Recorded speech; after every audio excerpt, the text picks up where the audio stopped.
Hey everybody, looks like we're live. It's always a little bit of a question whether or not that's going to work properly.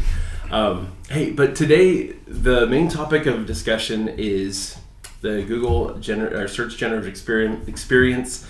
I recently did a video where I shared with you what that looked like early on, how we saw content being featured, and in a way similar to rich snippets, except now you have really 3 or 4 times the opportunity to get your content to show up right there in the, what do they call it, the AI-powered snapshot. And so anyway, today what I wanted to do is I wanted to take questions, but I also wanted to, share my screen. I've got my phone here that I can literally share my screen with you and just poke around. So really, I want to invite you to go ahead and type in here, what do you want me to search? What do you want me to try? What do you want me to do? As well as sort of what questions you have. We've gotten the chance to poke around quite a bit. And I have some thoughts and some insights, I think, about kind of where this takes us going forward. And so anyway, I'd love to answer questions, especially for those of you who have not had a chance yet to get into the Google Labs and be able to test it out for yourself. So I've got Nathan here with me today, and we're happy to take your questions. So thank you for being here. I know there's always a little bit of a lag, and so the things I'm saying now, it's going to take like 30 seconds to get to you, and then it'll, your questions will get back to us. So feel free to jump right in. I guess in the meantime, if you watched our recent video about this, you probably already know that I just am not terribly worried. I get a lot of questions or a lot of comments, we'll say, on these YouTube videos of people saying, well, of course you're going to say that. Of course you're going to say that. Blogging's dead. What are you even doing talking about this stuff? The reality is this. One, I choose to remain optimistic, like always, because there's always opportunity. We need to be willing to adapt. We need to be ready to adapt as needed, and that's what we're doing, and that's what we're going to do. The biggest problem happens when people see a change coming and they get scared or they get paralyzed and they do nothing, right? It's like a deer who sees a car coming and they get stuck staring at those headlights and they freeze, right? Or you've seen those goats that they fall over. That's probably more effective. It's probably better to fall over than to totally freeze. But you don't get anywhere when you just fall over and play dead every time something scary happens.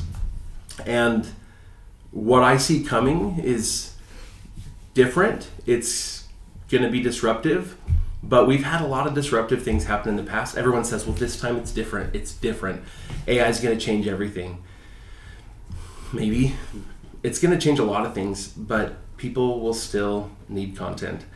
And I do think the biggest change that we're going to see, and that I think we're already seeing, Google's been pushing this with their updates over the last year, but what we're already seeing and what we're going to see more with this is commodity content doesn't work as easily as it used to. Just producing a whole bunch of content, thousands of articles on a website, without adding anything new to the internet, it doesn't work the way it used to. Which means that blogging as a means to make a really great income on a topic that you know absolutely nothing about personally is just going to get a lot harder. So blogging is probably just blogging as its own thing. I think is going to become much more of a thing for people who are passionately talking about the thing that they know about, the thing they care about, something that they do. That doesn't mean you have to be the world-class expert, but it means you need to know, you need to be doing that thing or, avidly researching about it. I think it's just going to be really, really hard to fake it. And that's fine. The other thing I think that it does is it promotes or it really pushes us more toward being content creators, not just bloggers. And I mean, we've been saying that for years now. We've been trying to convince you that you should be making video content too, and that being engaged in other forms of media are only going to be helpful. So I think we're going to see more of that. but there's still so much money to be made and so much opportunity to be had in the space of content creation, including blog content.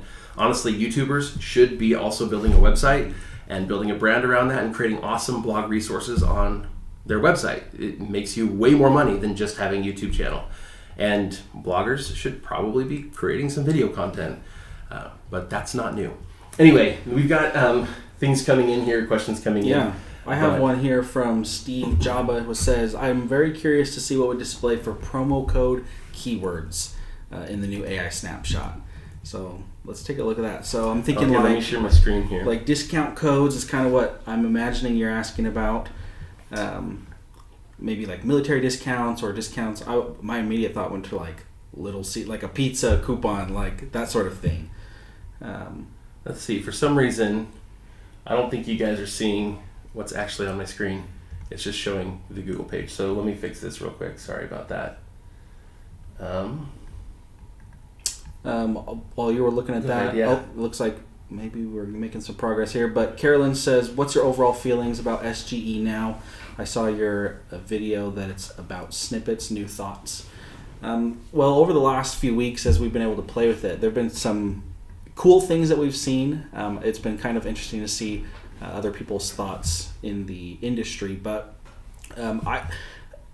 originally it was something like, oh wow, there's so much new stuff here, and it is definitely a new it's a new format for some of this information, but it's been kind of interesting to see what Google is doing and how they're utilizing information they already have, or formats they've already had like Google snippets, and how they are translating that and then putting it into this AI snapshot. So overall, I think that it opens up some new opportunities for bloggers, and I think we're still pretty optimistic about it.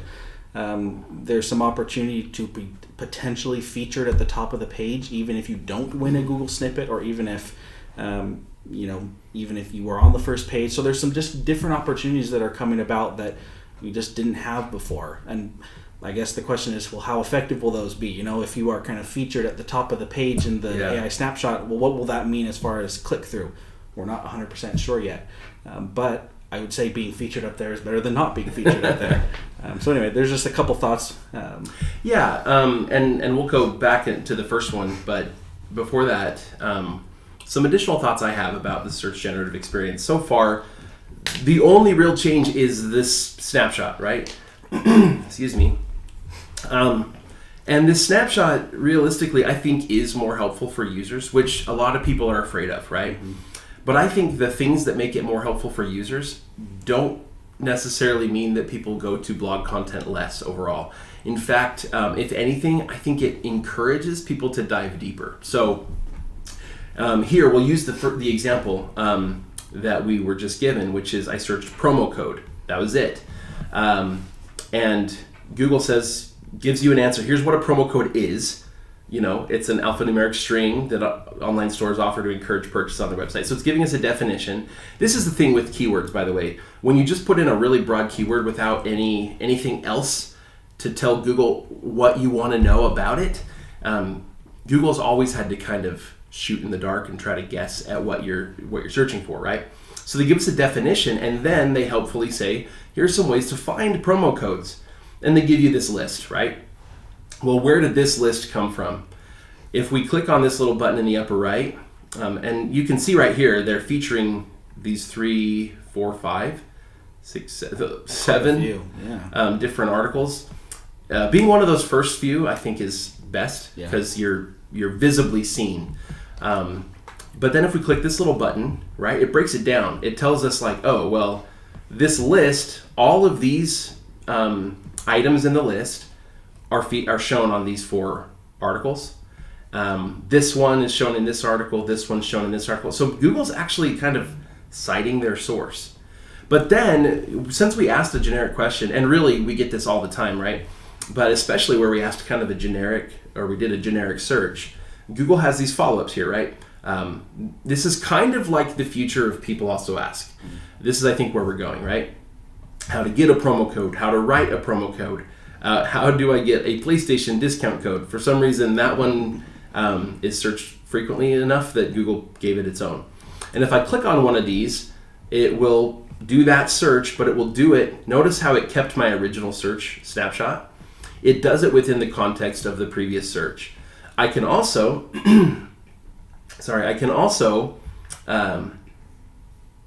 ask, let's see, that disappeared. Is that the ask follow-up? Yeah. Okay, so I see that on my original. On the original search, it's on usually the second there. one, yeah. But typically, you'll get that option. Let's see if I can go back. So if I generate that original search again, it's got this ask a follow-up. I can click that, and I can do an additional search. How to come up with good promo codes. People won't guess.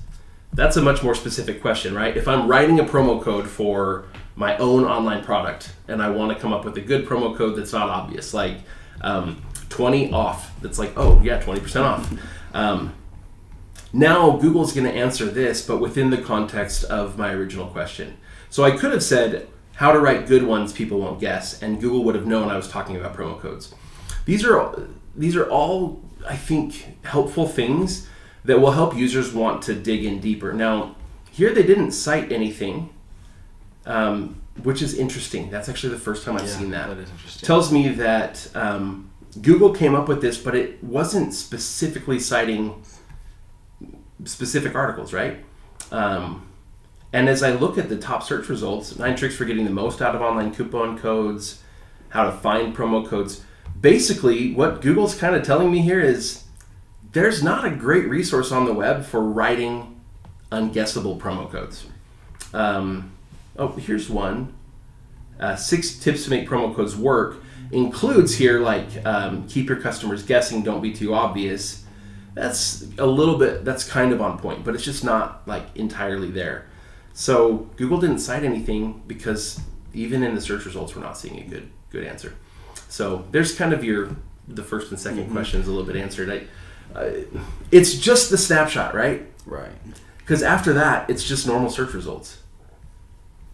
And I did notice as you were talking, Ricky, after you generated the second the second part of that question, ask a follow-up just stayed. There's kind of that bar along the bottom of your screen. Oh, it's way down that here. Just kind of stayed there. So that it looks like it was still there, just didn't generate in the same spot as it did on the first snapshot. See, this is a little bit of users. We got to get used to the new stuff. Okay. Let's see.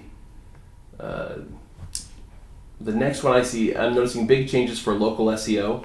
Only the first 4 organic sites are shown. All other options on mobile are images. Has anyone else seen this update? Let's try that. Let's come up with a good local search. I'm going to share my phone here. Okay, so all right, if I do a local search like seafood near me, right? So I get the map. Well, first of all, it's generating an AI experience. There we go. I got 5 here at the top, and then I think this is what he's talking about, right? They're not really just images, but they're just a short little, I don't know. These top ones are featured more, I would say. Right. They have like the star rating, they have how many reviews they have the little dollar pricing thing that we have. These other ones down below these aren't local search results really. These are, your Yelp, your TripAdvisor that are ranking the top ones in my area. So it makes sense that those would look a little bit different.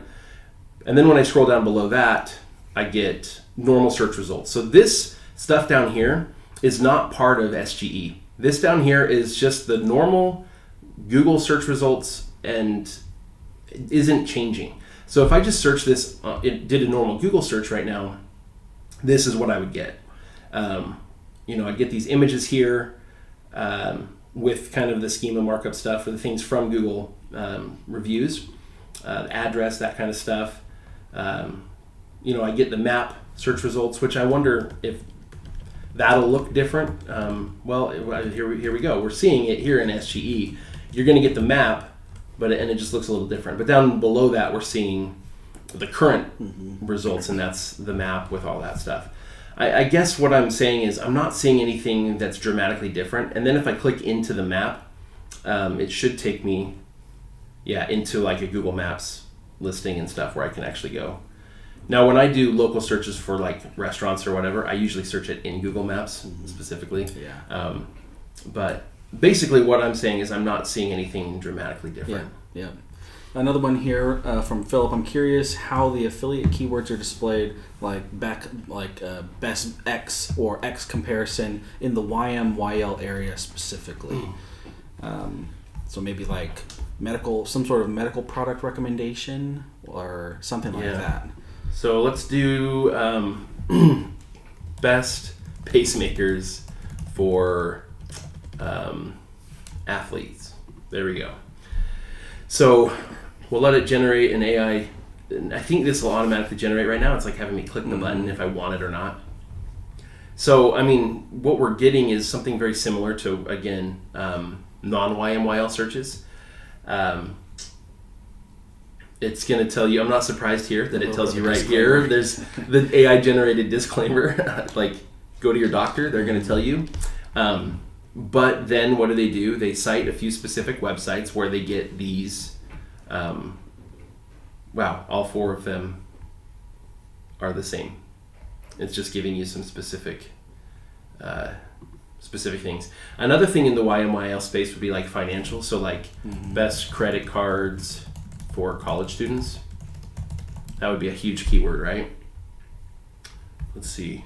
Oh, I don't even get an AI powered snapshot for that one at this point.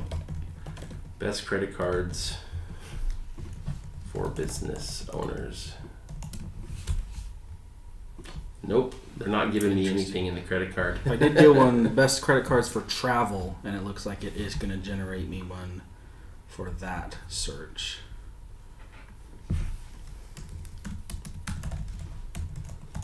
We'll try that one. Huh. Interesting. I have noticed that there will be times when you'll search something up and then I'll search something up and our AI snapshots will be slightly different. Yeah.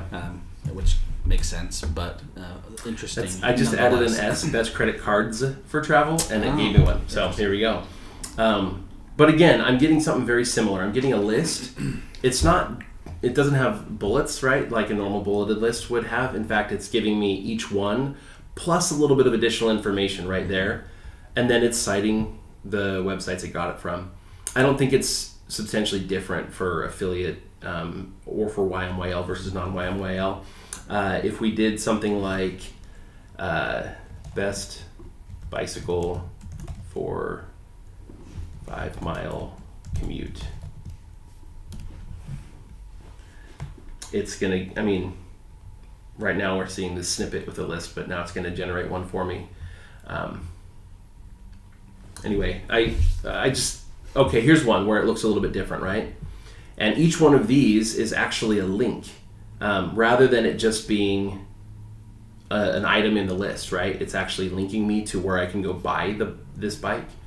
And so there's that. So the other thing that it gives me here in the AI-powered snapshot is it's giving me some specific considerations. If I'm picking a bicycle, like I just said best bicycle for 5-mile commute. It's like, okay, but here's things to consider. The design, the motor and battery. I didn't say e-bike, so but it is including that. It's just telling me some things I should consider based on what these articles have said. Mm-hmm. And then it's giving me, these are links to products that are kind of in the Google Shopping database, which basically most e-commerce sites on the web are having their products list and show up in the Google Shopping arena. There are like millions of updates every minute in that space.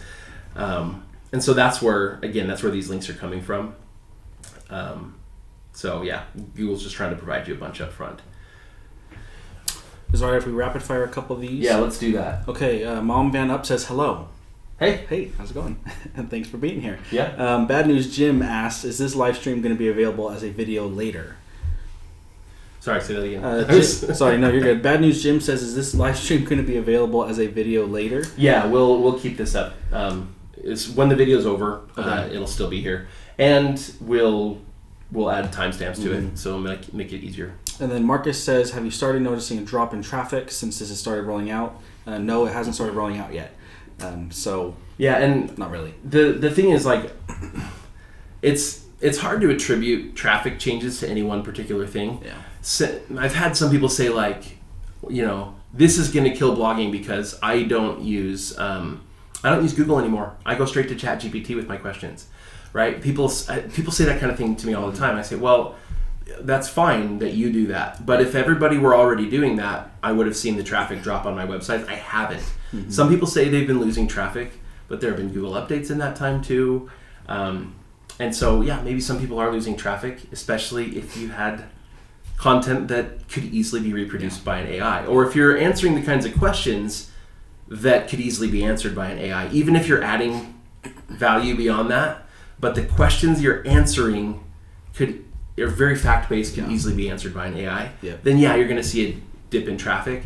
We're not seeing drops in traffic because we mostly focus on the types of questions where there's more to it. People need more information than what the AI is going to be able to generate. Boney to Beastly asks, can we try a query like how to build muscle or best workout for building muscle? I'd be interested to see what we'll come up with there.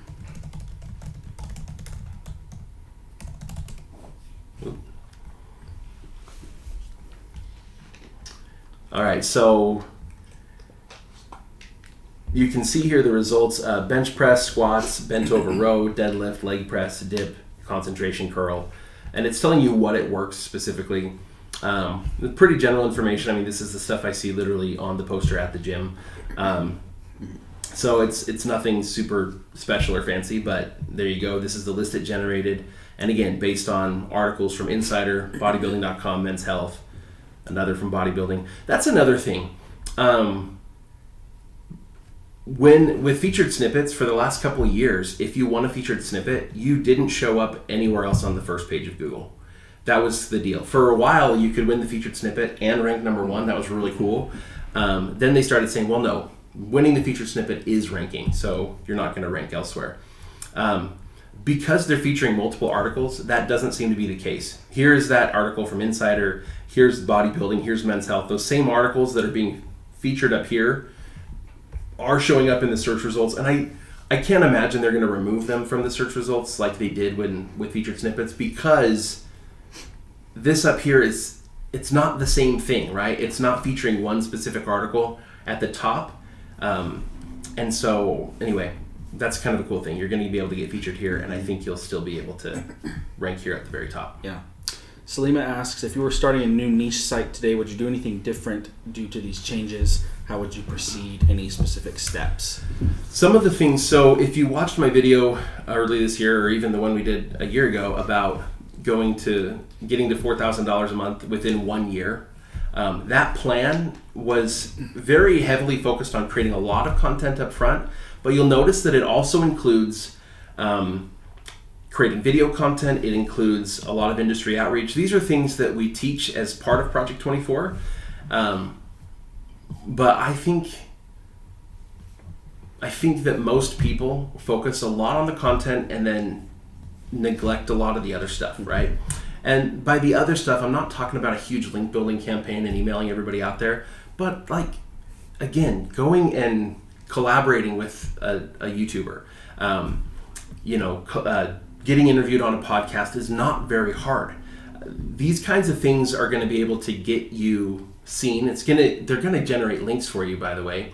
I'm going to do a video about this soon, but one thing I noticed with like the backlink profile on Income School is I go do one interview on a podcast, and I get a whole bunch of backlinks because I get a backlink from their website where they publish the episode itself, right? In the show notes, they link to it. But those show notes appear on all of the different podcast players. And each one of those is a backlink. And a lot of the podcast players have a much higher domain rating than the website itself that interviewed me. And so I get all sorts of backlinks from every single podcast that I ever do, every interview that I do.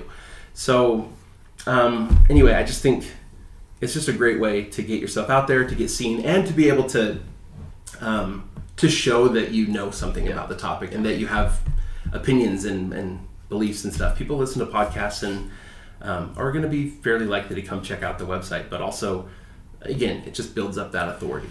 And I would also say that you might be thinking to yourself, well, I'm not big enough to be on a podcast, or I don't have those connections. Well, the reality is there are the very well-known larger podcasts probably in your industry that you're probably not going to get on. But there are so many small creators like you who are doing things like podcasting, YouTubing, and they would be probably more than happy to have you. And yes, their reach will be smaller than those larger podcasts, but you have to start somewhere. And so it's better to at least get yourself out there with either YouTubers or podcasters or on, working with other website or bloggers that are your size. And eventually, as you grow and they grow, you're just going to gain more authority in the industry that will allow you to then participate in those larger media opportunities. Yeah, a perfect example of this comes to mind, and a lot of you watching this video, especially if you search stuff about SEO on the internet, a lot of you know who Kyle Roof is. Kyle does not maintain a YouTube channel with videos going out every single week, and yet he's well known and well respected and authoritative in the area. What does he do? He goes and he asks people if they would be interested in interviewing him on their YouTube channels. He goes and he speaks at events, and he had to start somewhere, right? And he did. And he doesn't have to manage a YouTube channel and keep up with a publishing schedule and all that kind of stuff. He just has to know enough about his topic to be able to go and do an interview.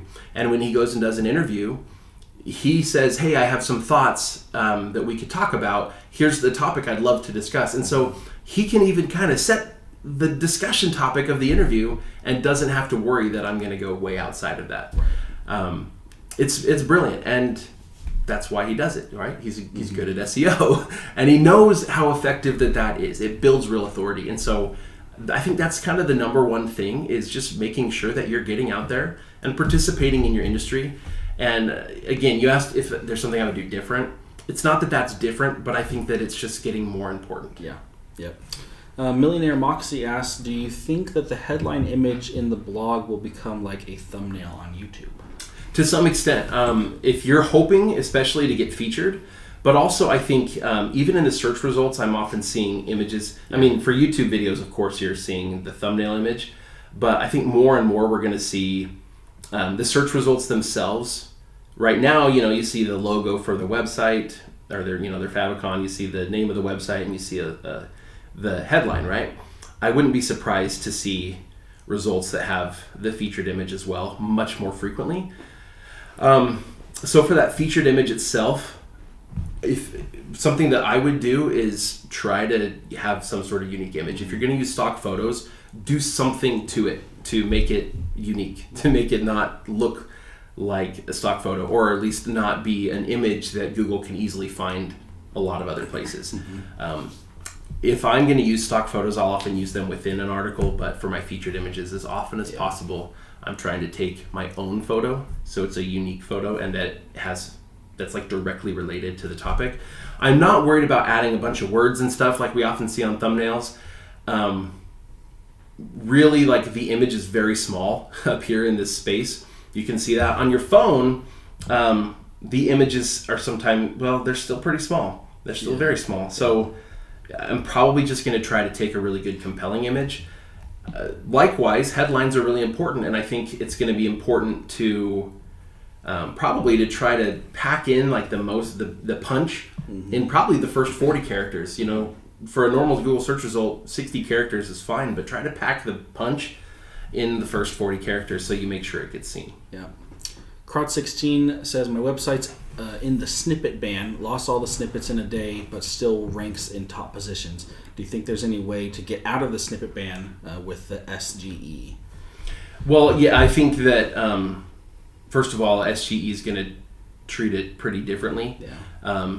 Anything that's happened with snippets, I think SGE is going to look at it differently. I do think that it's using similar criteria to figure out like what articles to feature. Because if you think about it, like the same logic Google was using to identify a good snippet makes sense to use to pull stuff for this little snapshot.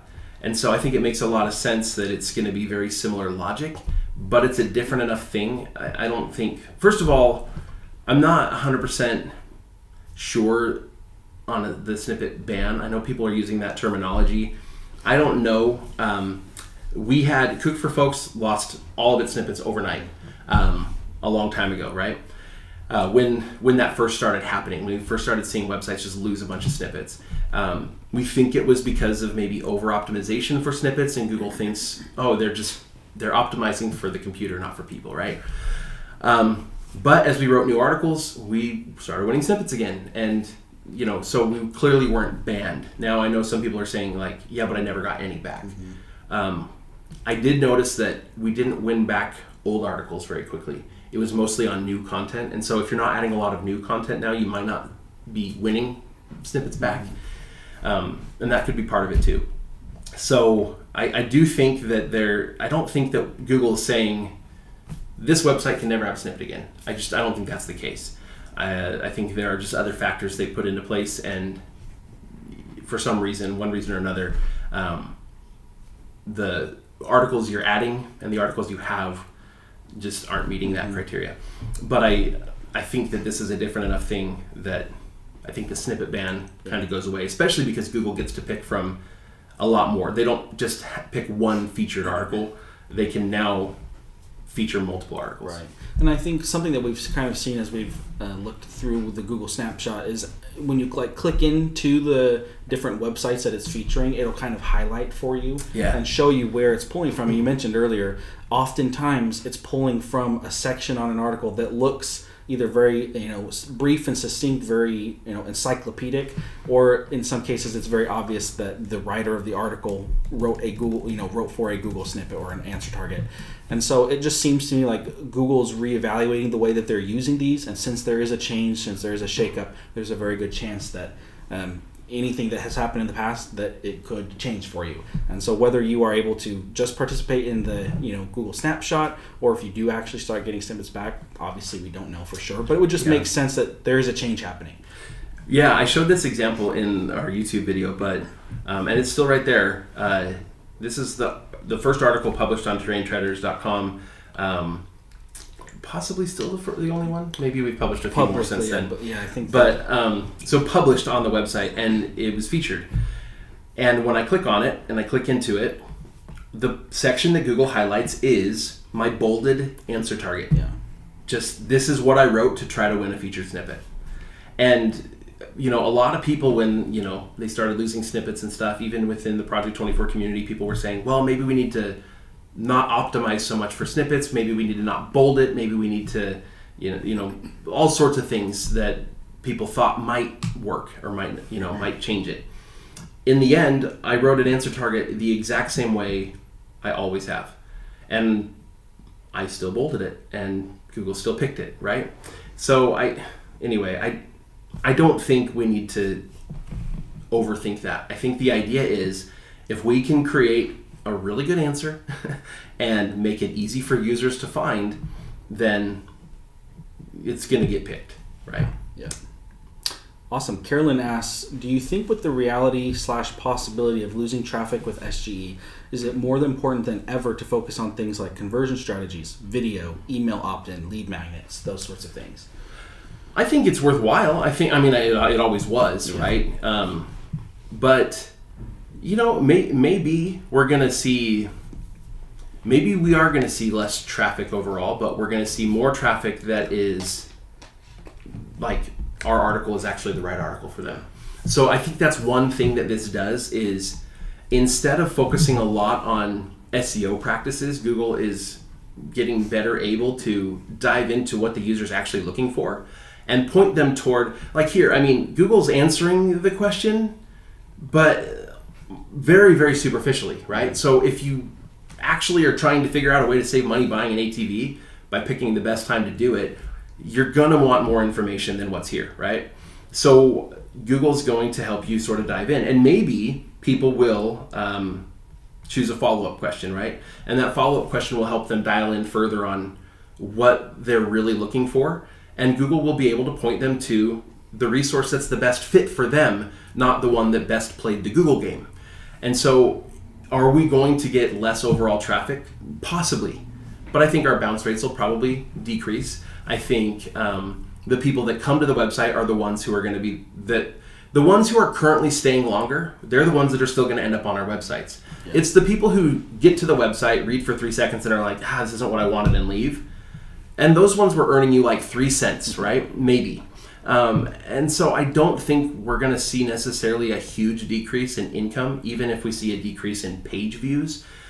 But I actually think that the people that do come to our website are actually going to be a better fit audience. And so we actually may see our conversion rates just go up naturally on email lists, on products we sell, that kind of stuff, simply because it's going to be the more of a right fit audience for our content. And so I could see just the numbers changing. Yeah. Now, I also think that focusing on that and trying to capture email lists and all that, it's very smart to do. Right now, I'm really always, we're pretty dependent on search engines.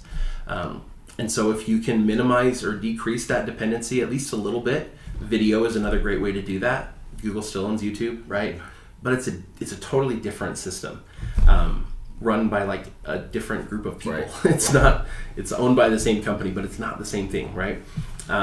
Video is a great thing to do to help diversify where you're getting traffic from. Yes, email list, and improving conversions on your website, making sure that the content that you create really is kind of it's pointing people toward solutions for them that make you money. Yep. Marcus asks, how do you feel about Google not citing the sources within the answer itself? He says, I somehow feel like it's unethical. What do you guys think? Of what I've seen from AI so far, the Google citing right here exactly where each part of the answer came from, this is the best I've seen. Yeah. ChatGPT isn't doing this, right? Nobody's doing this, but Google, I don't know, I haven't played around with Bing so much, so maybe Bing's doing something similar. But realistically, the fact that I can easily see where all the information came from, I feel okay with. Now, the level of okayness, right? It depends on your personal feeling about things.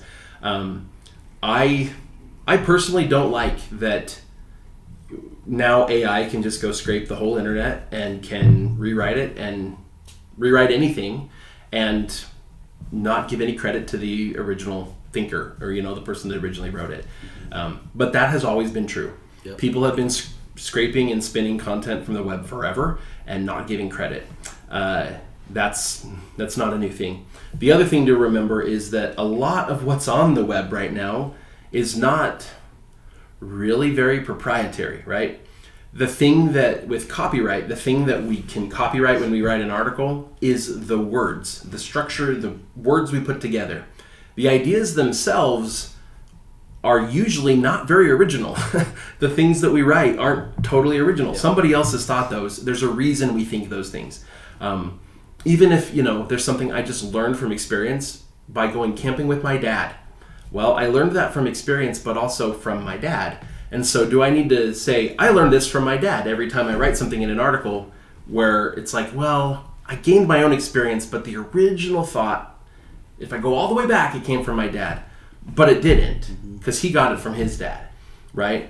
And so there is a case to be made for the concept that most of what we're writing here is not original, unique ideas. Now, if somebody does come up with something totally original, if somebody does a study and generates statistics, that absolutely, if that gets used without citing, I have a huge personal issue with that, because somebody did original work to be able to come to a conclusion, right? Or to prove a conclusion they'd already come to, whatever.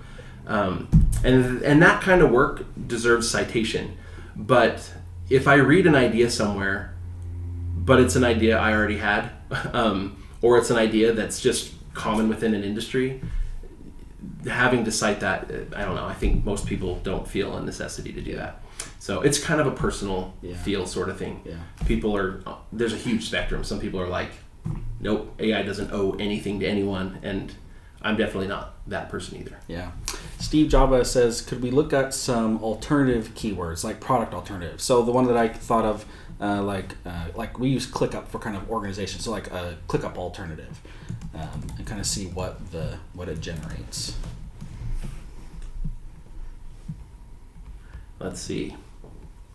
So yeah, it just gives me, these are, I wonder what that links to. I'm going to open that in a new tab. I'm just curious. Oh, it didn't even open in a new tab. It pulled out a little box from the side. So, it's just the image, right? It's a Google image search result. Gotcha. And it's kind of cool that it opens up like in a separate little window. So it just gives me a list. And this list is generated from a few articles. Again, very similar to what we're seeing for a lot of different searches. I think that's a cool one to look at. Another one, could you look up a phone number for a company and see if it generates anything? There we go. Idaho Power. That one came up in my autocomplete. The AI didn't come up with anything. It just gave me this, that it pulled straight from their website, probably from their schema markup on their organization schema,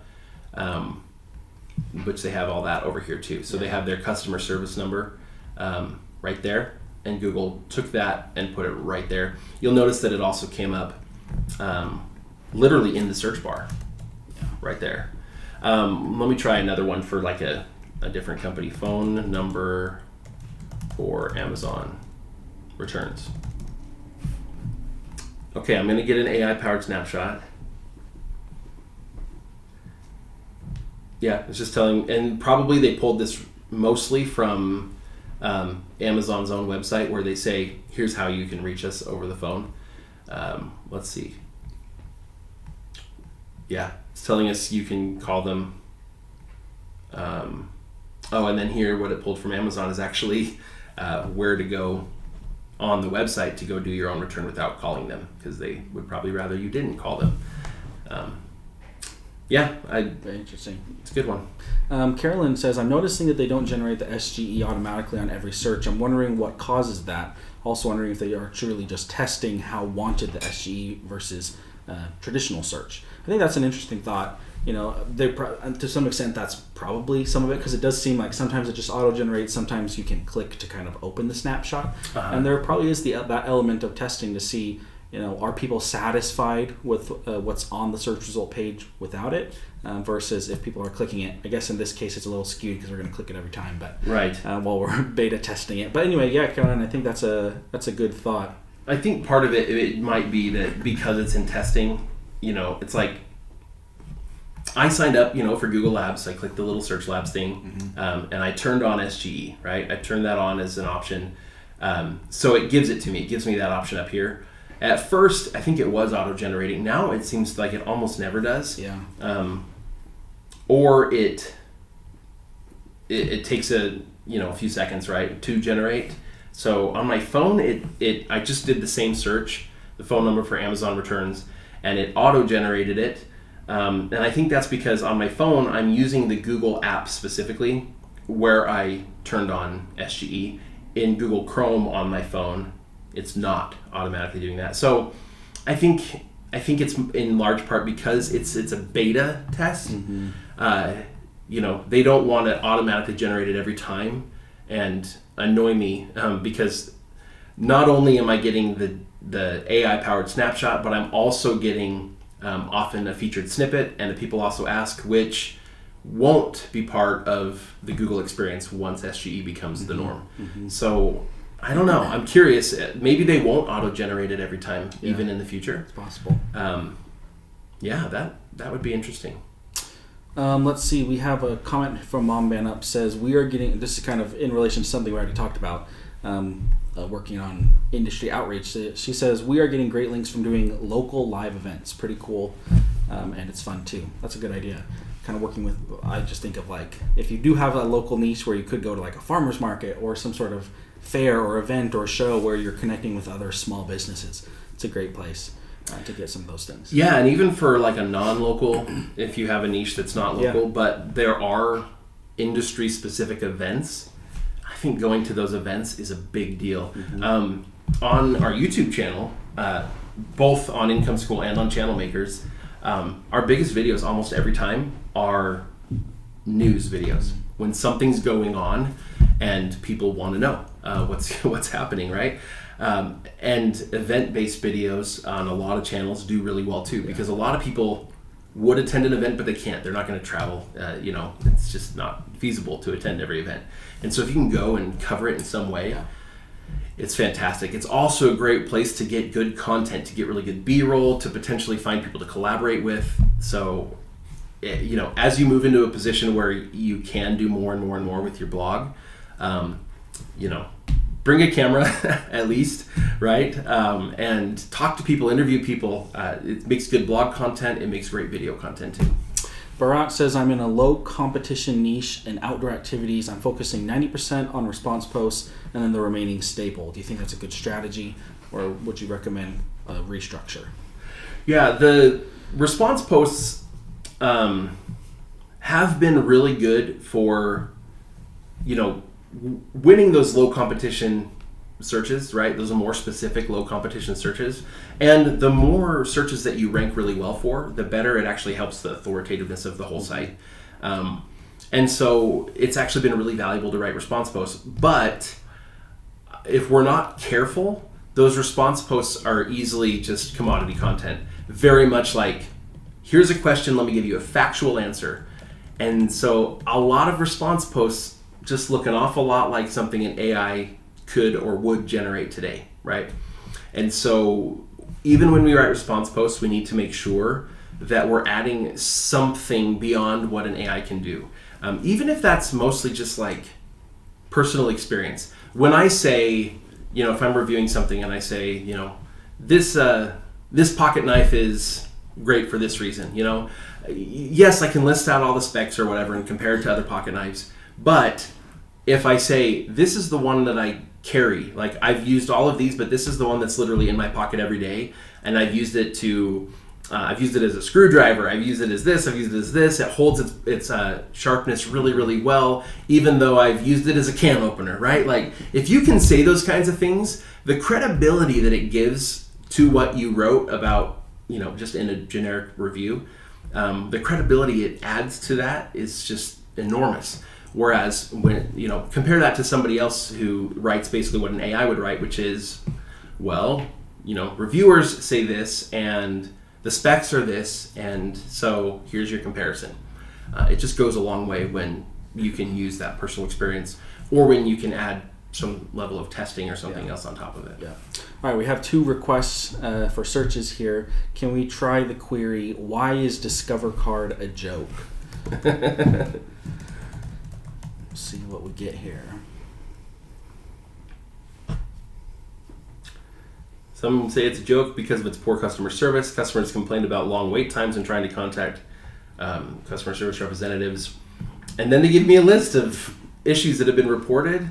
And then they have their disclaimer. This is not professional financial advice. I think we're going to see that a lot in YMYL, for sure. And then we have a few articles, including one, why is Discover Card a joke? But there's only 3 here. It doesn't, you can see there's no expansion. And of course we can open it up and see which says all 4 of the things in the list were listed in these 2 articles, as well, and then the paragraph that it wrote came from here. So another one we have, could you search best bulking diet for skinny guys? Boney to Beastly's wondering if the AI will make its own diet, or it's just simply recommend kind of a random list of tips like it did for a previous search.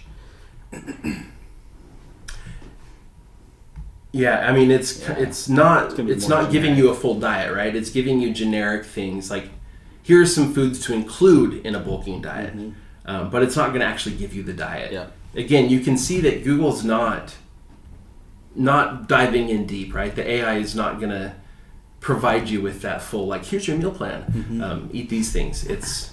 And I think Google's going to be really careful with that too, because they don't want to have their AI be your dietitian. I think that would give them, there'd be a lot of liability there. Yeah.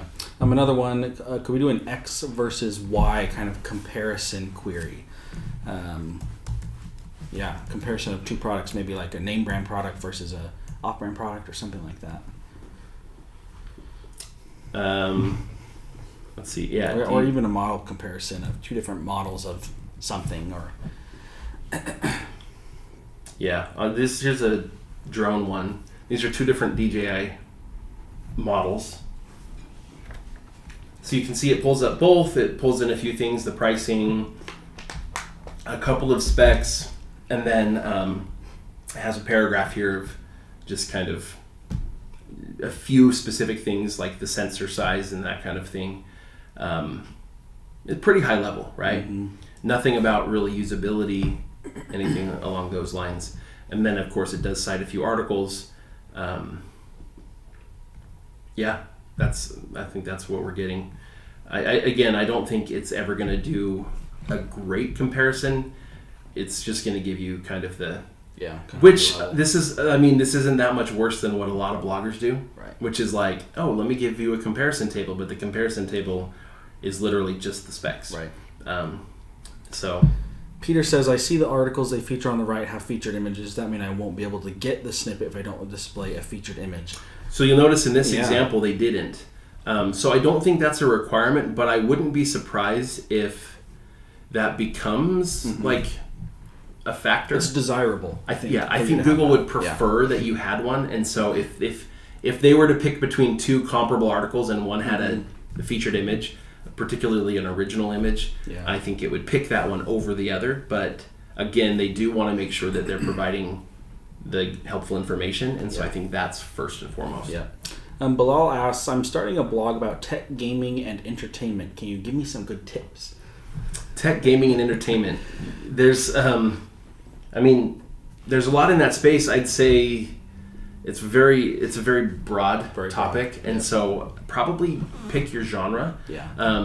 There are some blogs that do really well that are, they cover they're still really broad, right? They have a ton of room to maneuver and cover different things, but they still cover like a genre.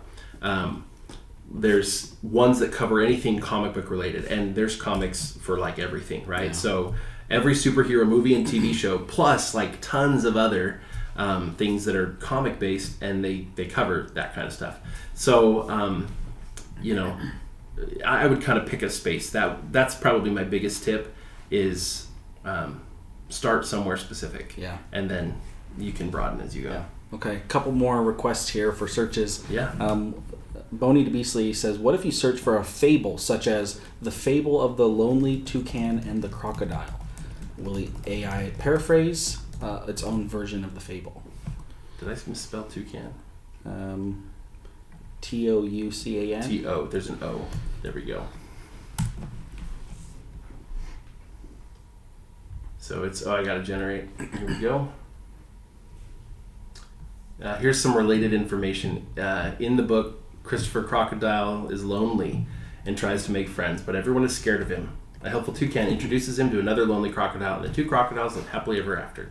Or together forever, sorry. So it kind of paraphrased it, but like very high level, more like a back of the book summary at most. All right, another one is, could you look up the query flight base, F-L-Y-T base?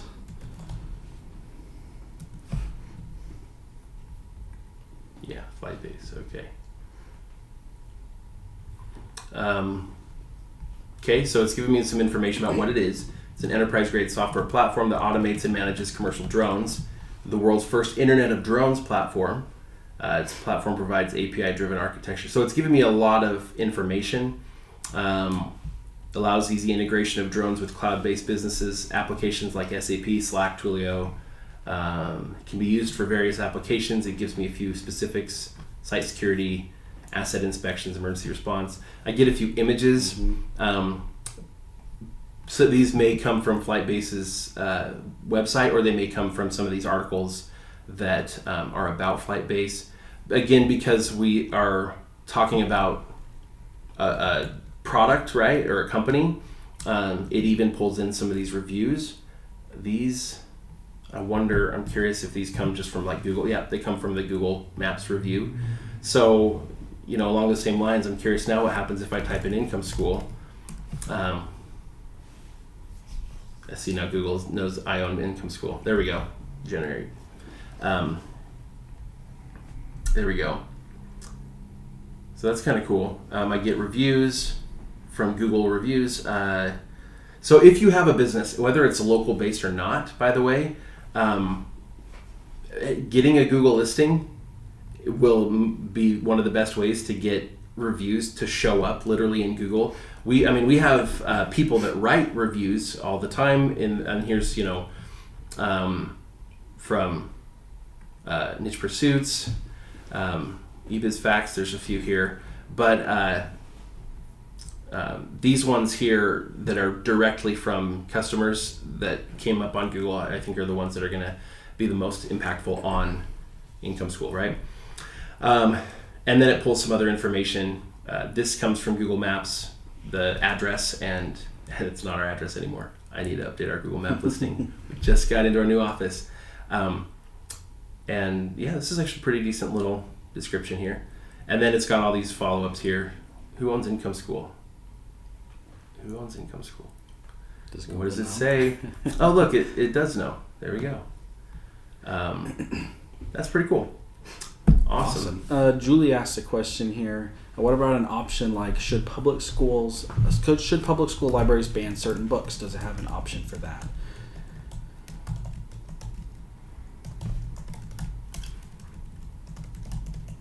Yeah, I'm curious on some of these. It's giving me something.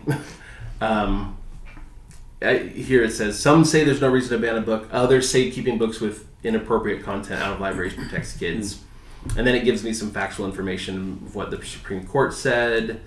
It says those advocating a ban complain typically that the book in question contains graphic violence, disrespect for parents' families, sexually explicit, exalts evil, etc., etc. Book bans create a culture of fear in society. Teachers grow unsure of what they can say in a classroom. So it's reasonably, I think, giving sort of both sides of the argument. I think they're going to be careful to not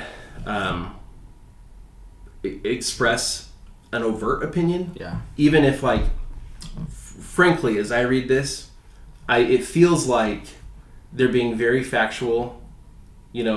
Those advocating for this these say these are the things. But then they didn't say here, those against book bans believe it creates a culture of fear. They stated as a fact they create a culture of fear. I actually think that's fairly subjective, whether or not that truly creates a culture of fear. I think that depends on the people in that society and how they choose to view that book ban. I'm not giving my opinion either way. I'm just saying this to me feels like it leans one way, but they're not going to overtly express an opinion. There you go. Arlen says hello from Brazil. Hello. Bom dia. Welcome from Brazil. And Julia says we are doomed. I'm not sure under what context. I don't believe we're doomed. We're not doomed in blogging. I think if blogging is doomed, then AI is going way beyond what it should. And whether or not you believe AI is leading us on a path of doom, that I don't know. I might have some concerns there too. I've seen Terminator. We know what happens with AI. We know where this is going. Faraz asks, is publishing content without external and internal link and focusing on publishing content only a bad for a site? So content with no links. It's not nearly as good as publishing content with links. Yeah. I mean, content is most important, right? But internal linking is really valuable. First of all, to help users to click through to other articles, but also to clarify for search engines the context of these different articles, that they are all interrelated. Mm-hmm. Those links do provide a lot of context and can help build that topical authority. So for a lot of reasons, definitely have internal links.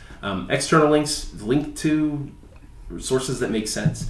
I don't think you need to overdo it, but authoritative sources, linking to authoritative sources, can help to corroborate the things you say, and therefore give more credibility to those things. Maybe we can do one final search. I think this Sure. is a very important one. Messi versus Ronaldo. I think that this is one that we all need to know what the AI says. This is very important. Maybe the most important query of the morning. Lionel Messi and Cristiano Ronaldo are two of the most decorated footballers ever. They have won a combined 76 major trophies and are the only two players to score over 800 goals each in their careers for club and country. Messi's won more of those awards, spent most of his playing career in Spain and France. Ronaldo scored a record number of international goals and appearances and has played in Portugal, England, Spain, and Italy. Messi's average is 0.78 goals and 0.33 assists. Ronaldo's is 0.72 goals and 0.17 assists. So again, they didn't pick a side, but they gave the stats. And that last number there, like, feels like they're kind of picking a winner because of the specific things they chose to put highlight here. Yeah. To highlight, exactly. So again, it kind of comes down to, like, maybe they're not going to expressly give an answer, but sometimes, like, the things that you choose to focus on are your, like, it clarifies what your opinion is, and so it sounds like Google's opinion is Messi. That's just what it is. Yeah, I guess so. Awesome. Well, yeah, this is a lot of fun. I wish we could take all the questions. So there's that. I wish we had time for everything, but the reality is, as bloggers, we're not doomed. We're not doomed unless all of society is doomed. That's the way I feel about it. As content creators, especially, people crave content. Content that we consumed went from all created by central, like, companies, right? They made all the movies, they made all the entertainment, they created all the news.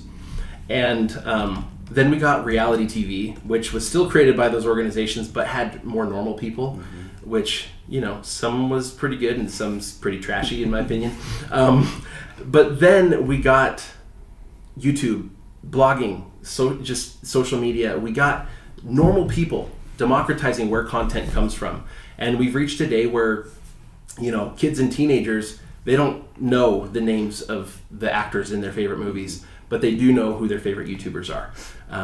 Things have changed, and content creators, we hold a lot of power. We say all the time, we're all beholden to Google, but in reality, like, we're not totally beholden to Google. We as individuals don't have a lot of individual power, maybe, but we as content creators as a whole, Google, it's not in their best interest to throw us to the side. It would be very harmful to Google. And so they know that there are limits on what they can do, and we have a lot more power than we think we do. So keep creating awesome content, and I think you're gonna reap the rewards of that in the future. And now, again, it's awesome, and it's a fun job. Awesome. Well, thank you guys for joining us this morning. It's been awesome. Yeah, we'll see you all next time.